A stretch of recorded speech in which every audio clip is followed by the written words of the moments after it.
Donc je suis sorti en juin 87 avec un DUT chimie. Alors pourquoi la chimie? Parce que déjà à l'époque j'avais fait un baccalauréat F6, l'actuel bac STL, qui est un baccalauréat physique-chimie. Donc j'ai suivi naturellement l'orientation de la chimie. J'ai ensuite intégré en 88 le groupe Vicat en tant que responsable laboratoire et responsable qualité, et je suis actuellement chez Socorer depuis janvier 96. Mon métier est la gestion d'une PME qui réalise, qui prélève et analyse les rejets atmosphériques de toutes les activités industrielles. J'ai un regard technique parce que j'ai l'avantage d'avoir commencé seul dans le métier.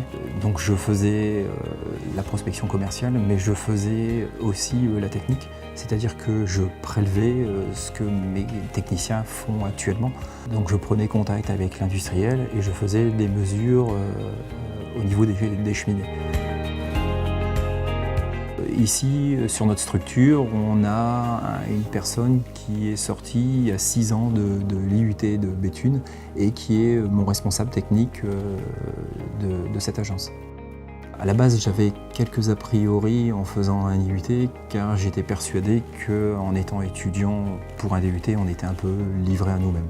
Au contraire, il y avait un encadrement rapproché. C'est cette force qu'a l'IUT. C'est un encadrement technique pointu.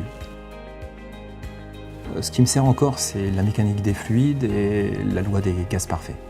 C'est PV égale nRT ou PV égale constant P1, V1 sur T1 égale P0, V0 sur T0.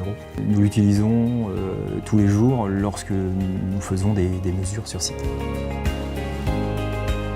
Si j'avais un conseil à donner, c'est d'essayer d'être constant sur les 2 années de manière à ne pas décrocher. Parce qu'à partir du moment où on est décroché, on est systématiquement dépassé et c'est difficile de rattraper le retard.